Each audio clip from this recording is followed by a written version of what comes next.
Bon, c'est toujours sulfureux, ces trucs-là. Hein. Moi, je m'en gafferais. Hein. La théorie des jeux... Moi, je pense que vous perdez votre temps. Franchement, hein. Ouais.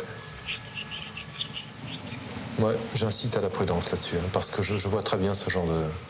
Surtout avec les références qui s'indiquent aux États-Unis, j'y crois pas plus que ça, franchement. Salut Christian, très bonne journée à toi, ciao.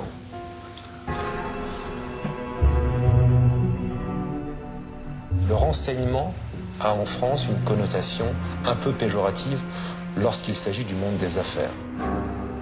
Je me souviens d'un ancien patron de la DST qui disait « James Bond au-delà du Channel et Barbouze en deçà ». Voilà. Donc il y a en Angleterre, aux États-Unis, une résonance probablement plus positive au mot renseignement que celle qu'on retrouve en France. Donc il ne faut pas chercher à introduire le renseignement dans le monde des affaires. Pour ces raisons-là, culturellement, c'est quelque chose qui ne passe pas.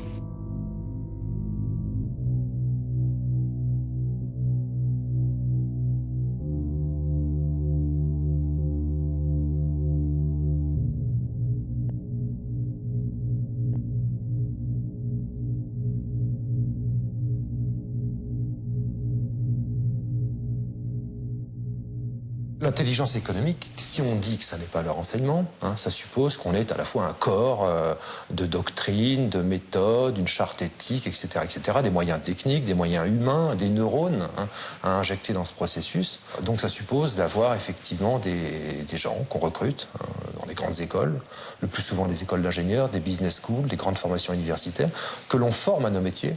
Ce sont des métiers extraordinairement exigeants.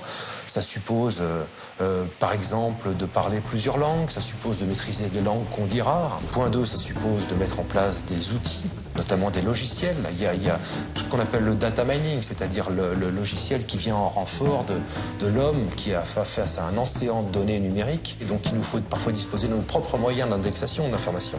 Il nous faut le remonter, ce qu'on appelle les crawlers qui vont rapatrier l'information. Il faut ensuite pouvoir fermer le système et travailler sur nos propres systèmes informatiques à l'abri des autres regards. Que chacun ne comprenne pas exactement ce qu'on y cherche dans ce corpus de données, mais je puis vous dire que c'est un travail d'ingénieur de très très haut niveau que d'être capable de traiter des milliards de pages d'informations pour en tirer les quelques lignes qui vont nous intéresser. Donc c'est là, une fois qu'on a épuisé le champ de l'information disponible sous forme numérique, qu'on déclenche des moyens de recherche sur le terrain. Donc ça suppose d'avoir des correspondants, parfois des bureaux. On a une dizaine de bureaux dans le monde. On a 500 correspondants en permanence dans une trentaine de pays.